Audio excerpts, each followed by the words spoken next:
Good evening students. मैं class 10th का exercise chapter 2 NCERT पढ़ा रहा था, जिसमें आपको एसिड बेस एंड सॉल्ट के बारे में बता रहा था। तो एसिड बेस एंड सॉल्ट के बारे में मैं आपको बताया था। एसिड मतलब अम्ल, बेस मतलब क्षार और सॉल्ट मतलब नमक। तो मैं आपको लास्ट टाइम तक जो पढ़ाया था उसके अंदर न्यूट्रलाइजेशन रिएक्शन तक बताया था। न्यूट्रलाइजेशन बताया था, reaction of acid with metals बताया था, reaction of non metallic oxide with base, reaction of metallic oxide with acid, ये सारा चीज मैं टॉपिक डिस्कस कर लिया था। Reaction of metal carbonates and hydrogen carbonates with acid, ये सारा कल डिस्कस किया था। आज जो है मुझे टॉपिक स्टार्ट करना, हाउ स्ट्रॉन्ग आर एसिड और बेस सॉल्यूशंस। जो कोई भी एसिडिक और बेसिक सॉल्यूशंस है वो कितना स्ट्रॉन्ग है, ये टॉपिक आज मुझे स्टार्ट करना है। तो हाउ स्ट्रॉन्ग एसिड और बेस सॉल्यूशन, तो चैप्टर 2 लिखेंगे। Chapter 2 acid, base and salts, और सब टॉपिक उसके अंदर लिखेंगे हम। हाउ स्ट्रॉन्ग आर एसिड और base solution, how strong are acid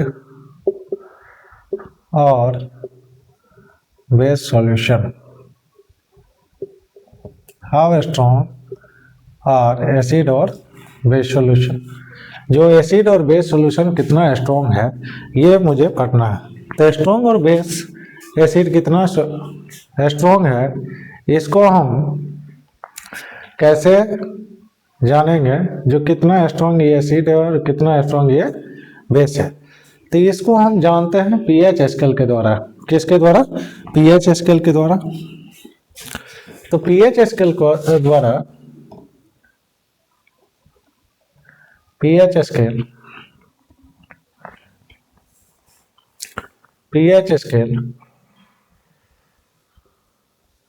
decides the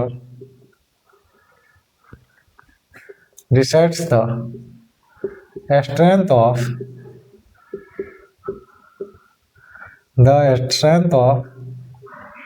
acid or base. pH scale decides the strength of acid or base. pH scale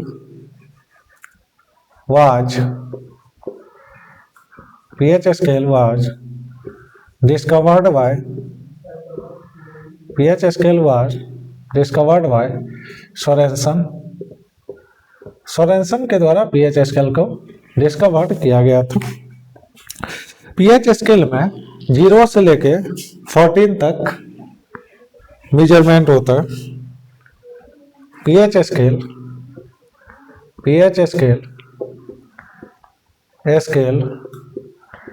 range from 0 to 14। 7 इसमें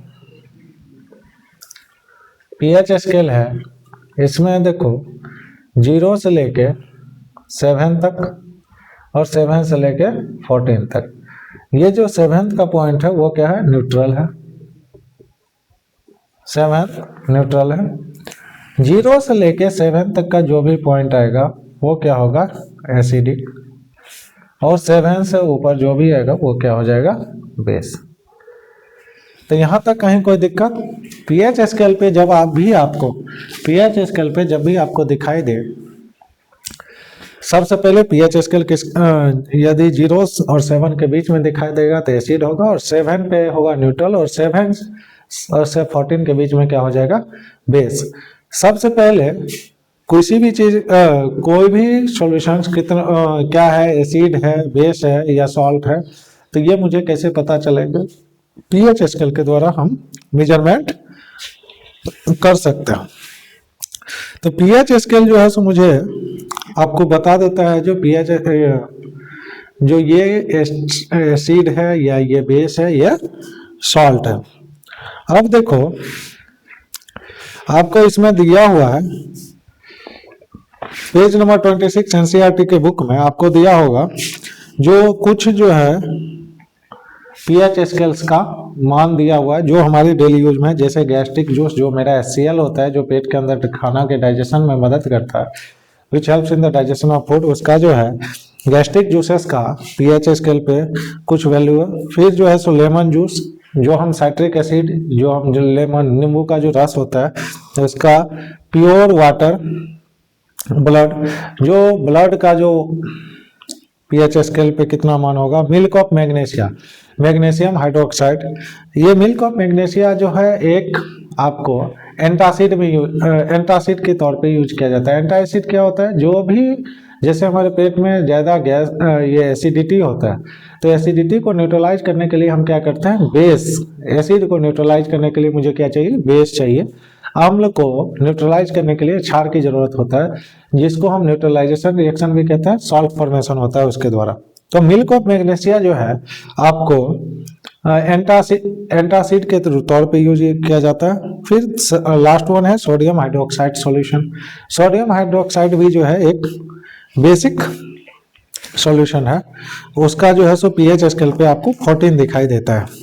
तो हम जो है अभी लिखते हैं कुछ का पीएच स्केल, कुछ का पीएच स्केल पे मान कितना वो लिखेंगे।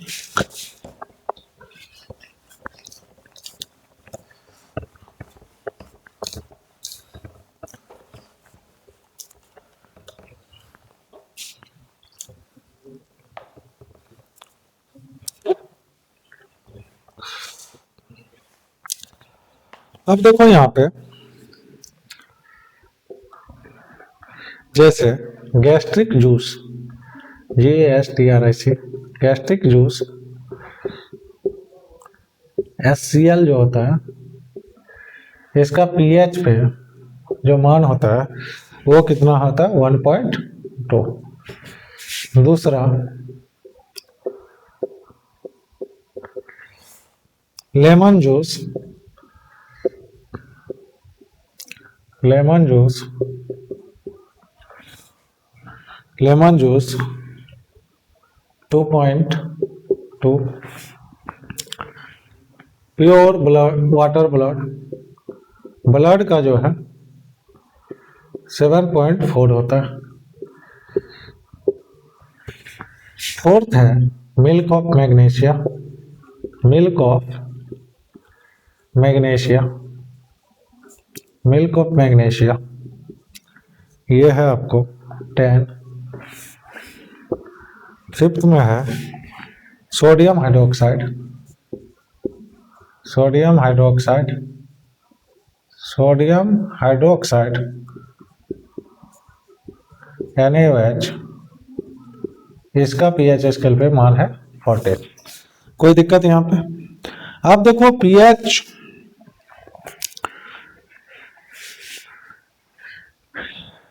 स्केल पे आपको 1.2, 2.2, 7.4, 10, 14 दे रखा। तो पीएच स्केल पे आप एक चीज हर हमेशा ध्यान में रखना, जो 0 से लेके 14 तक, 0 से लेके 14 तक पीएच स्केल का रेंज करता है। तो 7 से लेके 14 तक आपको बेसिक अल्कलाइन नेचर शो करता है। तो 7 से लेके 14 तक जो बेस जितना स्ट्रॉन्ग होगा, आपको मैं अभी डिफिनेशन लिखवा दूंगा, बेस और एसिड, एक होता है स्ट्रॉन्ग एसिड, दूसरा होता है वीक एसिड। वैसे ही स्ट्रॉन्ग बेस और वीक बेस होता है। स्ट्रॉन्ग बेस और वीक बेस क्या होता है? स्ट्रॉन्ग बेस में जो हाइड्रोक्साइड आयंस, हम क्या बोलते थे, जब भी वाटर के अंदर डिजोल्व करता है कोई भी स्ट्रॉन्ग बेस तो वो क्या करता है, आपको हाइड्रोक्साइड आयन रिलीज करता है। वो या तो स्ट्रॉन्ग हो या वीक हो, ये डजंट मैटर। आपको जो है सो कोई भी अगर बेस लेके हम पानी के अंदर डालते हैं तो वो क्या करता है, हाइड्रोक्साइड आयंस रिलीज करता है। यदि जो ज्यादा हाइड्रोक्साइड आयंस रिलीज करता हो तो वो क्या हो जाएगा, स्ट्रॉन्ग बेस। जो कम रिलीज करता हो वो क्या होगा, वीक बेस। आप देखो स्ट्रॉन्ग बेस और वीक बेस समझ में आ गया। अब स्ट्रॉन्ग बेस जो है और वीक बेस 0 से लेके 7 से लेके जो ही थोड़ा थोड़ा आगे बढ़ते जाएगा तो पहले क्या आएगा, वीक बेस होगा, और जब 14 के आसपास जाओगे आप, वो क्या हो जाएगा आपको स्ट्रॉन्ग बेस। 7 से जब हम धीरे धीरे 10 तक चलेंगे तो आपको जो है सो मतलब वीक बेस रेंज करेगा। फिर 10th के ऊपर जब हम जाएंगे 11, 12, 13, 14, जो जो आगे पीएच स्केल पे मुझे मान दिखाएगा, जो 14 के करीब होगा वो क्या होगा, बिल्कुल स्ट्रॉन्ग बेस होगा। अब देखो यहाँ पे जो हम आपको वीक बेस और स्ट्रॉन्ग बेस बता दिए, वैसे ही एसिड में वीक एसिड कहाँ होगा, जो 0 से लेके 4 तक आपको जो है सो स्ट्रॉन्ग एसिड होगा, और 4 से ऊपर जो राइज करेगा वो क्या हो जाएगा आपको वीक एसिड। 0 से लेके 4 तक वो स्ट्रॉन्ग एसिड, और 4 से ऊपर जाएगा तो वो क्या हो जाएगा वीक एसिड। जो न्यूट्रल, जो 7 पॉइंट पीएच स्केल पे 7 के आसपास रहेगा वो क्या हो जाएगा वीक एसिड, और वीक बेस जो 7 से दूर रहेगा वो क्या हो जाएगा आपको स्ट्रॉन्ग एसिड और स्ट्रॉन्ग बेस। यदि लेफ्ट हैंड पे आपके इधर के साइड लेफ्ट हैंड की तरफ आप जो है सो यदि देखोगे तो वो क्या है आपको स्ट्रॉन्ग एसिड, और यहाँ पे जब आप राइट हैंड की तरफ देखोगे तो वहाँ पे क्या हो जाएगा स्ट्रॉन्ग बेस। तो जो सबसे लेफ्ट हैंड जो होता है वो क्या होता है स्ट्रॉन्ग एसिड का, और जो राइट हैंड होता है वो क्या होता है स्ट्रॉन्ग बेस का। अब देखो importance of pH in our everyday life. तो आवर एवरीडे लाइफ में इसका पीएच का क्या क्या बेनिफिट है, तो मैं आपको डिस्कस करवाता हूँ और लिखवा भी दूंगा साथ के साथ।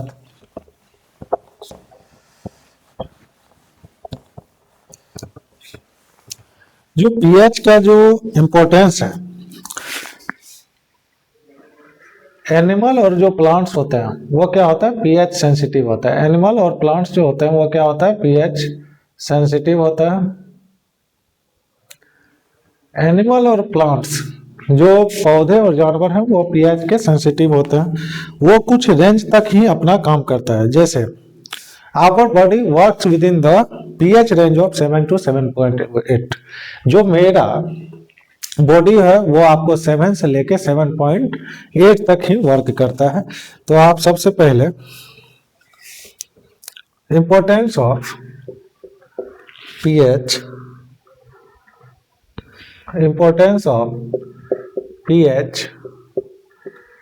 importance of pH in everyday life। पहला, plants and animals are pH sensitive। जो है प्लांट्स और एनिमल्स होते हैं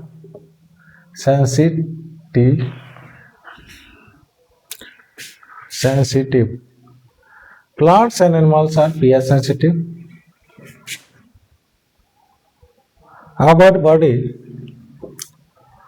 our body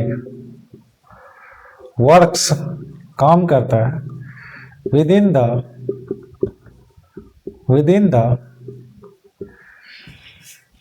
range of 7.0 to 7.8। जो pH है वो आपको हमारे डेली लाइफ में बहुत ही ज्यादा महत्वपूर्ण योगदान है। हमारा जो शरीर है वो आपको वर्क करता है कब 7 से लेके 7.8 तक में। पीएच ऑफ, आप देखो एसिड रेन क्या होता है। एसिड रेन में जब हमारे इन्वायरमेंट में इम्प्योरिटीज की क्वांटिटी ज्यादा हो जाती है, तो इम्प्योरिटीज जो नाइट्रिक एसिड का वहाँ पे जो नाइट्रोजन ऑक्साइड के साथ जब वाटर का रिएक्शन होकर नाइट्रिक एसिड का जो फॉर्मेशन होता है HNO3 का, वो जब बारिश में मिक्स होके जब पृथ्वी पे आता है तो वो क्या होता है ये एसिड रेन। और एसिड रेन आप सीधी सी बात समझ लो, एसिड रेन का मतलब होता है जितना भी इम्प्योरिटीज है ठीक है। जितना भी नेचुरल इम्प्योरिटी, जैसे रोड बना, कोई भी स्मोक, मतलब कहीं भी जो है सो आप कोयला इंडस्ट्री जैसे चिमनीज वगैरह हो गया, भट्टी, उस सब में क्या होता है, कोयला वगैरह डलता है, वहाँ से क्या होता है, कार्बन मोनोऑक्साइड, नाइट्रस ऑक्साइड, ये सारे के सारे गैस रिलीज होते हैं। वो गैस क्या होता है, आपको एयर में जो है सो मिक्स हो जाता है। एयर में मिक्स होने के बाद जब बारिश हुआ तो वो क्या होता है, घुल के नीचे के तरफ जमीन पे गिरता है। और जो वाटर होता है, उसको जब हम पीएच स्केल पे रेंज करते हैं तो वो 5.6 रेंज दिखाता है। तो वो जो उसका पीएच यदि 7 से डाउन है तो इसका मतलब है वो एसिड है। और एसिड है मतलब प्योर वाटर का जो रेंज, प्योर वाटर का जो पीएच स्केल पे वैल्यू होता है वो 7 दिखाता है। यदि 7 से डाउन है तो इसका मतलब क्या है, वो एसिड रेन है, वो एसिड वाटर है। तो इसलिए हम जो है एसिड रेन का जो पीएच होता है वो कितना होता है, 5.6। पीएच ऑफ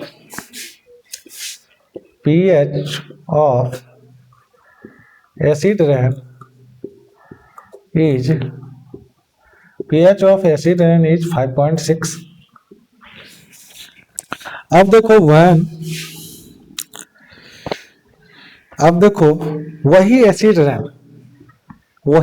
रेन जब पानी, वही एसिड रेन जब स्ट्रीट के थ्रू, नाली के थ्रू जब उसमें जाता है, रिवर्स में जाता है या पॉन्ड्स में जाता है, तो वो क्या करता है, इसका पानी का जो रिवर्स और पॉन्ड्स में जो मछलियां, एक्वेटिक एनिमल्स रहते हैं, उसका क्या करता है, पीएच उस पानी का डाउन करता है। और पीएच जब ही पीएच डाउन होगा तो उसके अंदर जो एक्वेटिक लाइफ होगा उसको जीने में क्या होगी, बहुत ज्यादा कठिनाई होगी।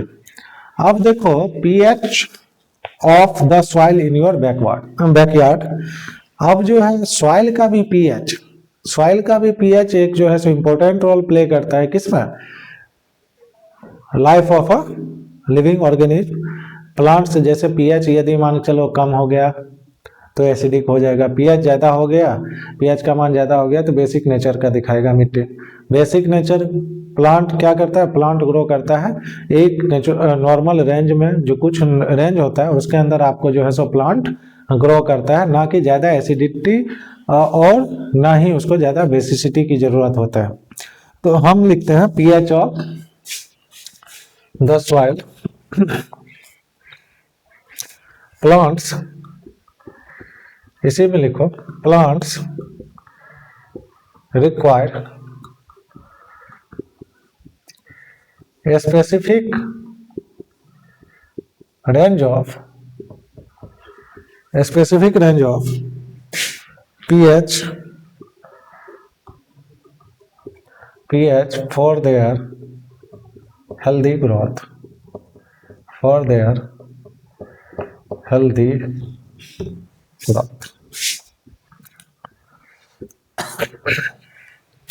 अब देखो to find out the pH of, जब मुझे पीएच जो है सो मिट्टी का पीएच टेस्ट करना होगा तो उस केस में हम क्या करेंगे, मिट्टी का सैंपल लेके, जैसे हर ब्लॉक वगैरह में जो है सो मिट्टी का सॉइल टेस्ट का लैब बना होता है, तो आपका अपना जो भी अगर मिट्टी वगैरह है तो उसको हम क्या लेके जाते हैं और वहाँ पे लेबोरेटरी में डाल देते हैं, तो वो टेस्ट करके मुझे एक आध हफ्ते में रिपोर्ट दे देता है। अब देखो हमारा pH in our digestive system, importance of pH in everyday life में हम देखेंगे pH in our digestive system. जो हमारे डाइजेस्टिव सिस्टम में पीएच का इंपॉर्टेंस क्या है,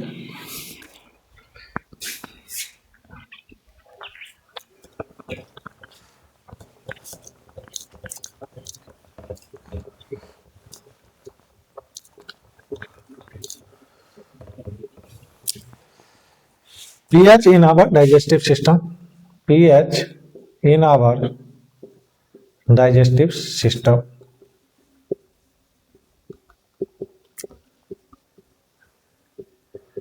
pH in our digestive system।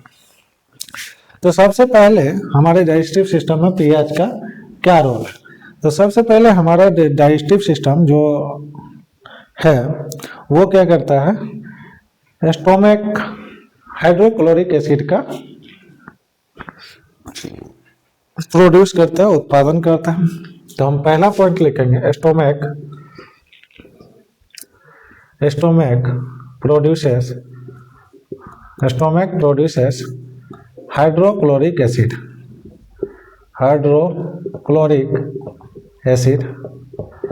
Stomach produces hydrochloric acid which helps in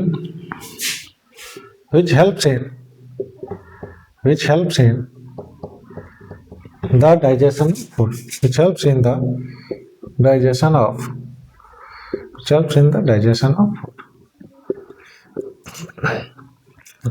of food।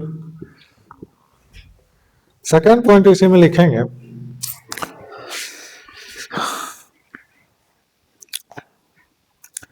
आप देखो ड्यूरिंग इंडाइजेशन मतलब खाना नहीं पच रहा है या खाना नहीं पच पाया, तो उस केस में क्या होता है, our stomach produces large amount of hydrochloric acid which causes too much pain and irritation. To get rid from मतलब इस चीज से मुझे मुक्ति पाने के लिए क्या होता है, इंडाइजेशन के केस में जब हाइड्रोक्लोरिक एसिड का फॉर्मेशन ज़्यादा होने लगता है तो उस केस में मेरे स्टोमक के अंदर पेन और इरिटेशन होता है, दर्द होता है, इरिटेट होते हैं अपने आप में। तो फिर उससे हमको छुटकारा पाने के लिए, उससे हमको इलाज करने के लिए एंटासिड यूज करते हैं, जो मैगिलकॉप मैग्नीशिया वगैरह है, मैग्नीशियम हाइड्रोक्साइड हो गया। मिल्ड बेस जो है, जो मतलब वीक बेस होगा, वो यूज किया जाता है हमको उसको न्यूट्रलाइज करने के लिए। तो हम लिखेंगे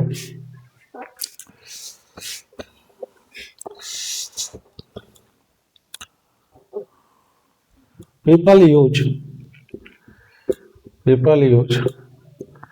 antacid such as milk of magnesia,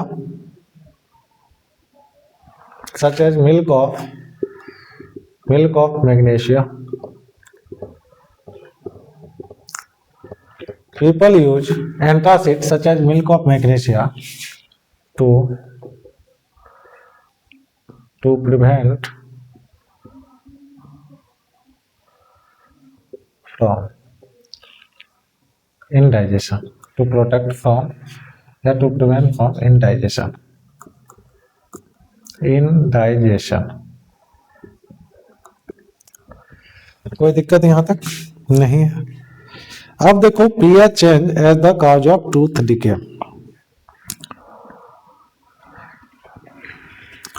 pH का जो है दूसरा, पीएच का अभी तक मैं 1 2 3 चौथा पॉइंट है, pH change as the cause of tooth decay. PH के चेंज होने के बाद क्या होता है, हम लोग का टूथ डिके स्टार्ट हो जाता है। तो पीएच जब ही हमारे माउथ का 5.5 होगा, 5.5 होते ही क्या होगा, मेरे माउथ का पीएच डाउन होगा और टूथ डिके स्टार्ट होगा। तो हम लिखेंगे pH in our digestive system के बाद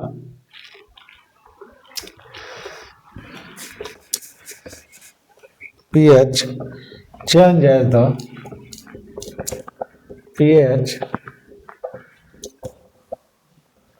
change as the pH change as the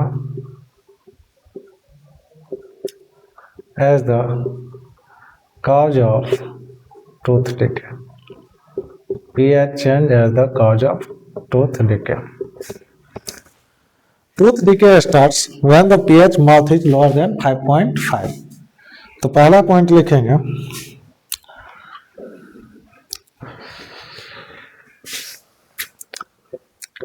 tooth decay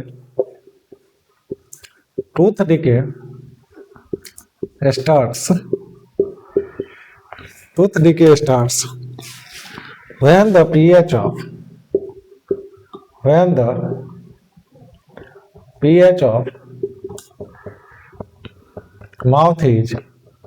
pH of mouth is lower than 5.5। Tooth decay start हो जाएगा जब हमारे माउथ का पीएच 5.5 से क्या होगा, डाउन होगा। टूथ इनामेल जो है, टूथ का जो आउटर कवरिंग होता है वो हार्डेस्ट कवर होता है किसका, आपका calcium phosphate, calcium hydroxyapatite का। तो हम लिखेंगे टूथ इनामेल, पॉइंट लिख लो, tooth enamel made up of calcium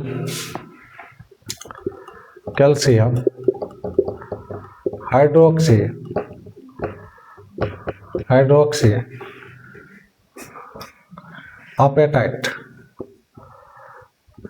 apatite, which is the hardest substance in our body, which is the hardest substance in our body, which is the hardest substance in our body। अब देखो इसके अंदर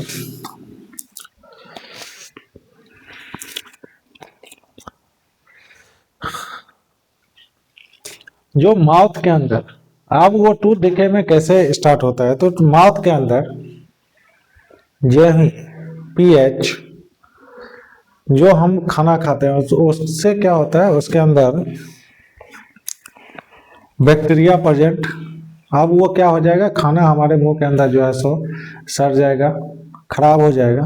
तो वो क्या करता है, acid का प्रोडक्शन करता है, और एसिड जो है सो जो कैल्शियम हाइड्रोक्सी फॉस्फेट का जो आउटर कवरिंग बना हुआ है टूथ का, उसको क्या करेगा, धीरे धीरे डैमेज करेगा, जिससे क्या होगा, दांत का जो है सो मुझे टूथ डिके का प्रॉब्लम स्टार्ट हो जाएगा। तो बैक्टीरिया जो, जैसे हम खाना खाने के बाद क्या होता है, उसमें जो है हम रात को कहा जाता है ब्रश करने के लिए, तो खाना खाए और हम ब्रश नहीं किए, तो वो खाना जो है सो कुछ खाना का अंश जो है सो हमारे दांत के साइड वगैरह में कहीं फंस गया, तो वो खाना क्या करेगा, उसके अंदर बैक्टीरिया जो हमारे माउथ में प्रेजेंट होंगे वो उसको डिग्रेडेशन करेगा, और उसको डिग्रेडेशन करने के दौरान एसिड का फॉर्मेशन होगा, और एसिड वो हमारे दांत को क्या करेगा, डैमेज करेगा। तो the best way to prevent this is to clean mouth after eating food. इसको प्रिवेंट करने के लिए क्या होता है, जो खाना खाने के जस्ट बाद मुझे क्या करना चाहिए, मुंह हाथ धोना चाहिए। और दूसरा, using toothpaste which are generally basic, जहाँ भी एसिड का फॉर्मेशन होगा वहां पे क्या चीज चाहिए, बेसिक चीज चाहिए उसको न्यूट्रलाइज करने के लिए। बेसिक पेस्ट से हम यूज करके वो जो है सो जो हमारे मुंह के अंदर एक्सेस एसिड होगा उसको क्या करेगा, न्यूट्रलाइज करेगा और टूथ डिके को बचाएगा। अब देखो self defence by animals and plants through chemical warfare. आप देखो self defence by plants and animals, ये लिख लोगे आप लोग। अब लास्ट वन पॉइंट है, लास्ट पॉइंट है self defence by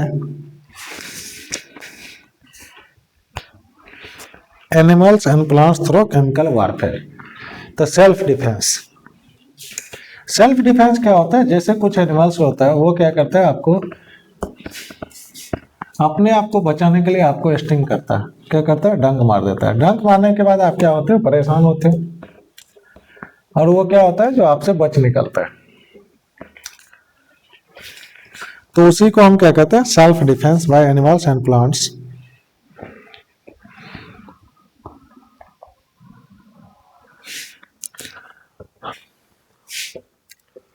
self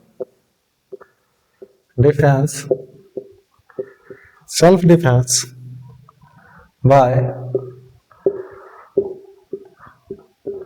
animals and plants. Self defence by plants and animals.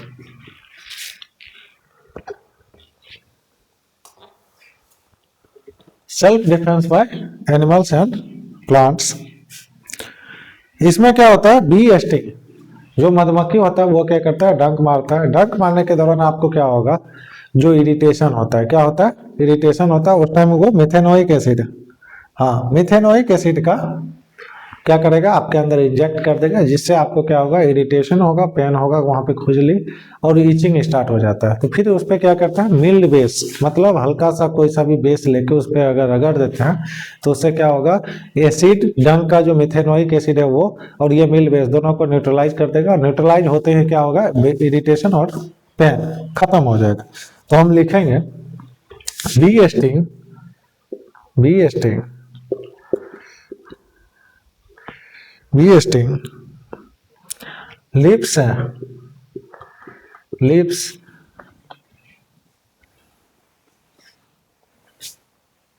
B sting lips methanoic acid, methanoic acid, bee sting lips methanoic, methanoic acid which causes irritation and pain, which causes burning pain, burning pain.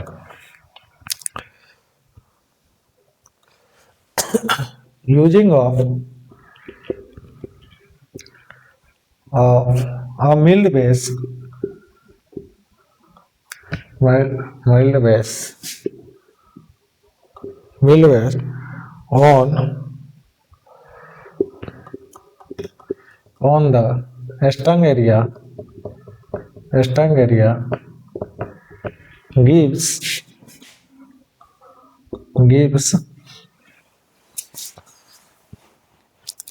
relief। ये क्या करता है, relief करता है आपको। यहां तक कहीं कोई दिक्कत बताओ। जो एनिमल्स एंड प्लांट्स होता है वो अपना सेल्फ डिफेंस या प्रोटेक्शन के लिए क्या करता है, आपको डंक मार देता है। क्या करता है, आपको डंक मारता है। डंक मारने के बाद उसे क्या करता है, मिथेनोइक एसिड आपके शरीर में इंजेक्ट कर देता है, जहां पे आपको इचिंग और खुजली होना स्टार्ट, इचिंग और इरिटेशन, पेन, ये सारा चीज स्टार्ट हो जाता है। तो वहां पे हम क्या करते हैं, मिल्ड बेस, हल्का सा बेस लेके रगड़ देने के बाद वो क्या होता है, जो आपका दर्द खत्म हो जाएगा। अभी देखो, अब इसके बाद जो है कुछ सॉल्ट के बारे में मुझे चर्चा करना है, तो वो सॉल्ट के बारे में हम आपको चर्चा जो है कल करेंगे। अब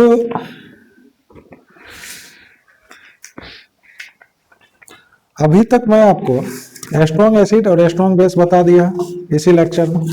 तो स्ट्रॉन्ग एसिड और स्ट्रॉन्ग बेस के बारे में बता दिया। तो आप जो सॉल्ट का है हम कुछ आपको बताते हैं, उसके बारे में आप समझ जाना। अभी अब लिखवाऊंगा नहीं, आप इतना ही लिख के फिर आप जो है सो पहले समझ लो, फिर मैं होगा तो कल आपको इस नेक्स्ट वीडियो में इसको समझा दूंगा। एक मेरा इंडिकेटर्स टॉपिक बीच में स्किप हो गया, तो उसके बारे में मैं आपको बताता हूं। इंडिकेटर से पहले आप सॉल्ट के बारे में जान लो। मैं आपका अभी चर्चा किया था स्ट्रॉन्ग एसिड और स्ट्रॉन्ग बेस। तो स्ट्रॉन्ग एसिड और मैं आपको बताया था स्ट्रॉन्ग एसिड और बेस का जो रिएक्शन होता है वो न्यूट्रलाइजेशन रिएक्शन होता है, वहां पे सॉल्ट का फॉर्मेशन होता है। अब देखो, स्ट्रॉन्ग बेस बताया था जिसका पीएच स्केल पे मान 14 के आसपास हो वो स्ट्रॉन्ग बेस होगा। जिसका मान 0 से लेके 4 के अप्रोक्स हो वो क्या हो जाएगा, स्ट्रॉन्ग एसिड हो जाएगा। तो जब स्ट्रॉन्ग एसिड और स्ट्रॉन्ग बेस का जो रिएक्शन होता है तो वो क्या होता है, जो आपस में न्यूट्रलाइज कर देता है, फुल्ली न्यूट्रलाइज हो जाता है, क्योंकि हाइड्रोनियम आयन भी फुल्ली रिलीज होता है और हाइड्रोक्साइड आयन भी फुल्ली रिलीज होता है, और आपस में रिएक्शन करके क्या करता है, सॉल्ट का फॉर्मेशन करता है और वाटर रिलीज होता है। तो वहां पे क्या हो जाता है, आपको जो सॉल्ट आएगा वो न्यूट्रल आएगा। सॉल्ट जो आएगा उसका पीएच क्या होगा, न्यूट्रल होगा। लेकिन जब स्ट्रॉन्ग एसिड रहे और वीक बेस रहे, स्ट्रॉन्ग एसिड और वीक बेस रहे, तो उस केस में क्या होगा, आपको हाइड्रोनियम आयन जो है सो ज्यादा रिलीज होगा और वीक बेस में हाइड्रोक्साइड आयन्स कम होगा। तो वहां पे क्या होगा, जब पीएच स्केल वहां पे मापेंगे तो स्ट्रॉन्ग एसिड है तो वो क्या करेगा, उस सॉल्ट के अंदर एसिडिक प्रॉपर्टी डाल देगा, क्योंकि हाइड्रोनियम आयन्स वहां पे एक्सेस अमाउंट में रह गया। और बेस जो है सो थोड़ा सा कम उसको न्यूट्रलाइज कर पाया है, इसलिए वीक बेस और स्ट्रॉन्ग एसिड जो है आपको एसिडिक सॉल्ट का फॉर्मेशन करेगा। जस्ट अपोजिट उसका। जब स्ट्रॉन्ग बेस रहे और वीक एसिड रहे उस केस में क्या होगा, आपको स्ट्रॉन्ग ये बेसिक सॉल्ट का फॉर्मेशन होगा। जो सॉल्ट होगा वो क्या होगा, क्षारीय सॉल्ट होगा, वो बेस होगा। कोई दिक्कत यहाँ पे। अब हम इंडिकेटर्स के बारे में देखते हैं। तो आप लिख लो, ये 1-2 पॉइंट है उसके अंदर। इंडिकेटर्स लिखो, इंडिकेटर्स। इंडिकेटर्स होता क्या है, ये आपको एक तरह का जो है पैरामीटर है, जिससे आप ये चीज देख सकते हो जो ये क्या है, एसिड है, बेस है या सॉल्ट है। तो इंडिकेटर्स में हम लिखते हैं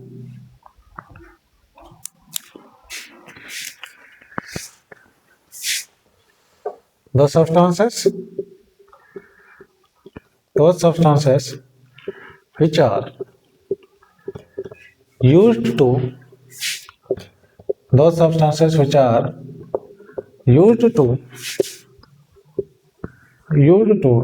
identify acidic, basic or acidic or basic, those substances which are used to identify acidic or basic nature of a substance are called indicators.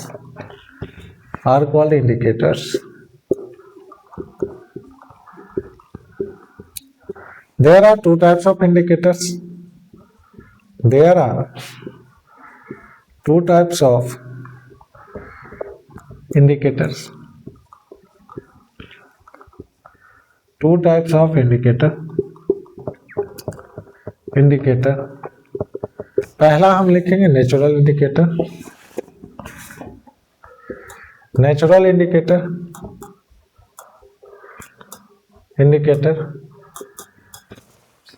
और सेकंड लिखेंगे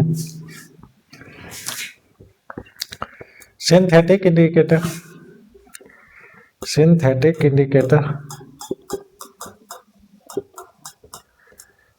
नेचुरल इंडिकेटर और सिंथेटिक इंडिकेटर। नेचुरल इंडिकेटर वैसा indicator है जो हमको direct nature से obtain हो, जैसे आपको टर्मेरिक, जो हल्दी है वो क्या है, आपका नेचुरल इंडिकेटर है। अब ये कैसे पता चलेगा ये नेचुरल इंडिकेटर है कि नहीं है। आप जैसे खाना खाने गए कहीं भी, खाना खाने के बाद जो हमारा खाना, कभी भी एक बार एक्सपेरिमेंट करना आप, जैसे व्हाइट कलर का कोई हैंकी है या व्हाइट कलर का शर्ट वगैरह है, जो खाना खाने के दौरान क्या होता है, आपको 1 या 2 बूंद सब्जी का गिर गया, आपके व्हाइट शर्ट पे गिरने के बाद क्या होगा, उस व्हाइट शर्ट को जब आप सर्फ वाला पानी के अंदर डालोगे या उस पर जब साबुन आप रगड़ोगे तो वो क्या हो जाएगा, रेड हो जाता है। वो क्या हो जाएगा, आपको लाल हो जाएगा। जब आप उसको जो है सो रगड़ना स्टार्ट करोगे या उस पर कपड़ा साफ करना, तो वो क्या होता है, जो हम जो खाए उसमें जो हल्दी है वो क्या है, एक इंडिकेटर के यूज में होता है, नेचुरल इंडिकेटर के रूप में। और वो जो है सो अपना कलर चेंज करता है बेसिक मीडियम में। जो हम सर्फ या साबुन जो यूज कर रहे थे वो अल्कलाइन नेचर का होता है। तो आप सबसे पहले नेचुरल इंडिकेटर में लिखो टर्मेरिक। दूसरा है लिटमस पेपर। ये लिटमस पेपर, उसके बाद आपको सिंथेटिक इंडिकेटर्स है। सिंथेटिक इंडिकेटर्स वैसा इंडिकेटर्स जो आपको फैक्ट्रीज वगैरह में, या मैन मेड इंडिकेटर्स को भी बोलते हैं उसको, जो हम लोग अपना प्रिपेयर करते हैं लैब्स में, तो उसको सिंथेटिक इंडिकेटर कहते हैं। जैसे फिनोल्फेथलीन, फिनोल्फेथलीन, ये आपका क्या है, सिंथेटिक इंडिकेटर्स है। आपको क्या करना है, नेचुरल इंडिकेटर्स और सिंथेटिक इंडिकेटर्स को जो है आपको अलग अलग कौन सा नेचुरल है कौन सा सिंथेटिक है वो डिवाइड करके, फिर से एसिड में क्या होगा उसका कलर, बेसिक में क्या होगा कलर, और न्यूट्रल सॉल्ट में क्या होगा, तो ये आपको जो है सो मतलब लिख के रखना है। मैं आपको नेक्स्ट वीडियो में एक उसका चार्ट बनवा दूंगा, टेबल बनवा दूंगा। और आज इस चैप्टर को यहीं पे स्टॉप करते हैं, फिर आपको कल ही नेक्स्ट वीडियो में जो है सॉल्ट के बारे में बताएंगे, जो एसिड बेस एंड सॉल्ट में जो चैप्टर लास्ट पॉइंट जो सॉल्ट बचा हुआ है तो वो डिस्कस करेंगे। आप इस चैनल को सब्सक्राइब, लाइक और कमेंट करें। जो भी डाउट्स हो वो मुझे मेरे कमेंट सेक्शंस में पूछ सकते हैं। धन्यवाद।